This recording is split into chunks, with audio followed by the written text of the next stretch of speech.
Bonjour à tous et bienvenue dans cette vidéo, une nouvelle fois consacrée aux microcontrôleurs qui vont nous permettre d'ajouter un pluviomètre à notre projet de station météo. Il y a quelques semaines, nous avions créé une station météo autonome fonctionnant sur batterie rechargée par un panneau solaire. Cette station se réveille toutes les heures afin de capter la température, la pression atmosphérique et l'humidité afin de renvoyer tout cela à un serveur web. À ce sujet, j'ai réalisé une petite modification sur le capteur de température.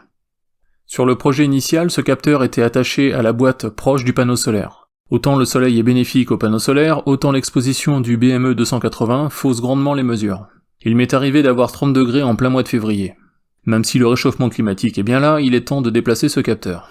J'ai donc réalisé une petite rallonge du fil entre le node MCU et le capteur BME 280, afin de déplacer sous le toit de mon abri de jardin pour qu'il ne soit plus exposé directement au soleil. Les mesures sont maintenant conformes aux prévisions météo. Bien. Le projet du jour va améliorer cette station en ajoutant un pluviomètre qui va aussi stocker ces données dans notre base de données. Nous ne pouvons pas réutiliser le SP8266 du précédent projet, car la pluie peut tomber à tout moment et pas seulement lorsque la station se réveille. Il nous faut un composant qui va rester toujours allumé. Plus question donc de travailler sur batterie, il va falloir une alimentation secteur en continu. Commençons par le composant principal de ce projet, le pluviomètre. Dans un appareil non connecté, il s'agit d'un simple tube façon éprouvette, gradué, qui mesure la quantité d'eau tombée. Charge au météorologue émetteur de vider périodiquement ce tube et de relever la quantité d'eau mesurée. Dans un projet connecté, il est hors de question d'intervenir manuellement sur l'appareil. Pour ce faire, nous allons utiliser un pluviomètre à godet. C'est un appareil qui remplit successivement deux réservoirs montés sur un balancier. À chaque mouvement d'un côté ou de l'autre, le godet se vide et envoie une impulsion électrique. Même si certains internautes créent eux-mêmes leur pluviomètre, il existe quelques appareils prêts à l'emploi. Pour ma part, j'ai choisi le modèle LexK001 sur le site Lextronic. C'est en fait le même modèle qu'une station météo chinoise vendue sous la marque Misol. Pour 17€, j'ai choisi la proximité, on le trouve aussi sur AliExpress mais il est plus cher avec les frais de port. Dans la référence du constructeur, il est noté que chaque vidage de godet totalise 0,2794 mm d'eau. En multipliant ce chiffre par le nombre d'impulsions, nous aurons notre quantité de pluie tombée. Pour compter ces impulsions, comme à notre habitude, nous allons utiliser un node MCU à base de microcontrôleur ESP8266 qui a l'avantage d'intégrer un module Wi-Fi qui nous sera très utile pour envoyer les données. Cet ESP8266 sera abrité dans un boîtier étanche comme celui-ci, le même que pour la station météo. Il sera ensuite alimenté par un chargeur micro USB directement branché sur une prise secteur. Les informations du pluviomètre arriveront sur le microcontrôleur en connectant simplement les deux fils sur une borne ground, puis sur le port D2, comme ceci. Avouez qu'au niveau électronique, il y a plus compliqué. Au niveau du programme du microcontrôleur, rien de très compliqué non plus. Je commence par insérer les librairies nécessaires, telles que celles pour le Wi-Fi et celles pour le web. Je déclare ensuite les habituels constants pour la connexion Wi-Fi. Je définis ensuite la constante qui contient le numéro de port sur lequel j'ai rattaché le pluviomètre, quelques variables de travail dont celle-ci NBGodet qui va me servir à compter le nombre de bascules du pluviomètre. Enfin, je définis deux constantes d'intervalle. La première définit un délai minimal entre deux impulsions du pluviomètre, et la seconde le délai entre deux appels au serveur web. La première des fonctions, nommée interruption, est celle qui va compter le nombre d'impulsions. À chaque appel de celle-ci, je vérifie si le délai entre chaque appel est respecté, puis j'augmente la variable NBGodet. J'ai forcé un temps minimum entre deux incrémentations afin de ne pas fausser les mesures entre deux appels trop rapides. Je définis aussi la fonction de connexion Wi-Fi, c'est la même que pour la station météo. Dans le setup, je me connecte au Wi-Fi et je définis le port du pluviomètre D2 comme s'il s'agissait d'un interrupteur. Cette ligne est celle qui définit le déclenchement de l'interruption. À chaque impulsion sur le port D2 où est relié le pluviomètre, j'appelle la fonction interruption.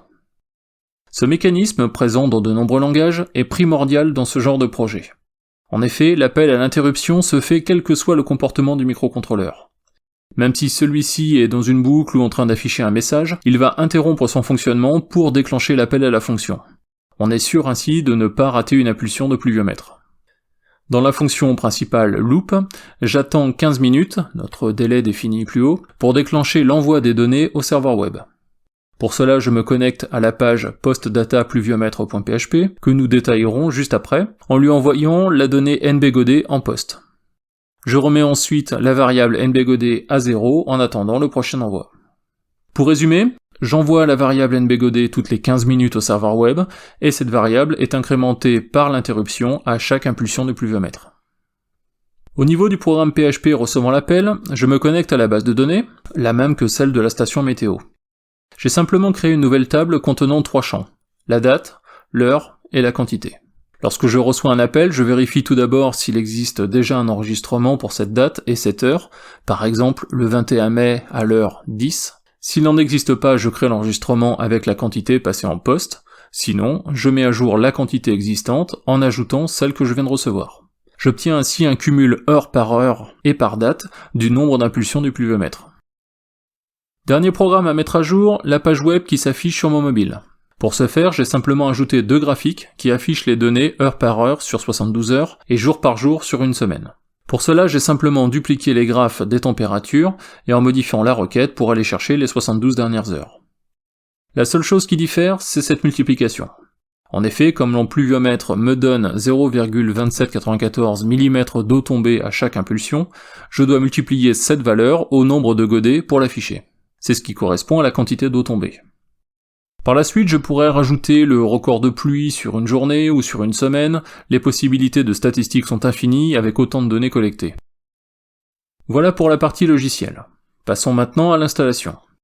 Pour relier le pluviomètre au node MCU, j'aurais pu me contenter de couper le fil du pluviomètre et de le souder directement sur les pads de l'ESP8266, mais il est livré avec une prise RJ11 et ça me faisait mal au cœur de la couper. J'ai donc acheté ces connecteurs femelles RJ11 que j'ai encastrés et collés dans le boîtier de protection, à l'aide de mon nouveau meilleur ami, le pistolet à colle chaude Made in China. J'ai ensuite relié les connecteurs par des fils Dupont au node MCU, là aussi fixés durablement, vous voyez avec quoi. Pour le connecteur d'alimentation USB, je me suis contenté de le faire passer par un trou du boîtier. Pour le pluviomètre, je l'ai simplement fixé à un morceau de bois vissé directement sur mon abri de jardin, je ferai plus propre par la suite. Voilà, c'est tout. Après raccordement au secteur, l'installation commence à remonter les premières informations. J'ai maintenant une station météo qui remonte la température, la pression atmosphérique, l'humidité et les précipitations.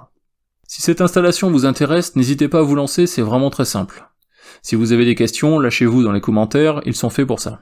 En attendant, j'espère que cette vidéo vous aura plu, et comme d'habitude, n'oubliez pas le pouce vers le haut et le lien pour s'abonner si ce n'est déjà fait.